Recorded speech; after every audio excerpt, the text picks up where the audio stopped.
and the pipes and all kinds of music must fall down and worship the image of gold, and that whoever does not fall down and worship will be thrown into a blazing furnace.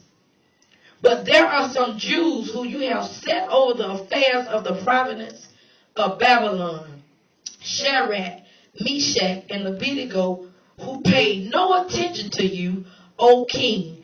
They neither serve your gods nor worship the image of gold you have set up. I'm going to set the stage. Now, here they are, children of the Most High God. Somebody been watching them. Now, they said that whenever you play the music, everybody else is worshiping except them. See, somebody put them on the spotlight, and God allowed them to be part of the spotlight. Verse 13 says, furious with rage, Nebuchadnezzar summoned Shadrach, Meshach, and Abednego. So these men were brought before the king and Nebuchadnezzar and said to them, is it true, Shadrach, Meshach, and Abednego, that you do not serve my gods or worship the image of gold I have set up? Now when you hear the sound of the horn, the flute, the zither, the lyre, the harp, and the pipes, and all kinds of music, if you are ready to fall down and worship the image I made, very good. He said, but if you do not worship it, you will be thrown immediately into a blazing furnace. Then what God will be able to rescue you from my hand. Verse 16, now this is what the mindset what God wants to have and trust in him. Listen what they said. Shadrach, Meshach, and Abednego replied to the king, O Nebuchadnezzar, we do not need to defend ourselves before you in this matter.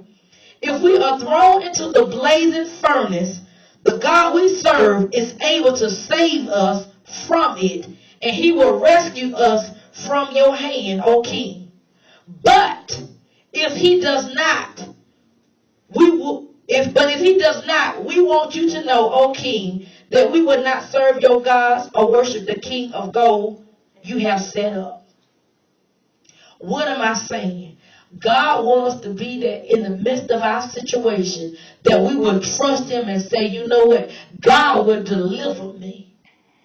But even if he don't deliver me, all is well. What is that? That's a place of trust. That's a place of confidence. Because see, these men knowing that they finna get ready to be thrown in the furnace. But they said that, you know what? My God will deliver us. Even if he don't, all is well, because we know he got the power to do it. God's saying that's what he wants us to be about our situations. That even God, I don't understand. I'm praying for you to deliver me. I'm praying for you to heal me.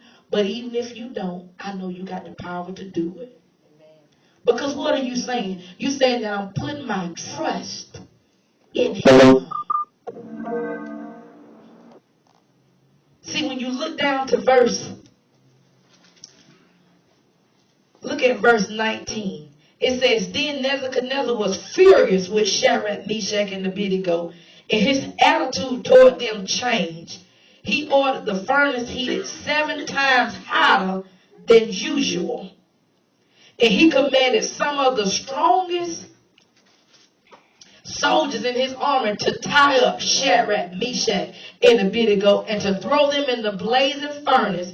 So these men were wearing their robes, their trousers, their turbans, and other clothes were bound and thrown into the blazing furnace.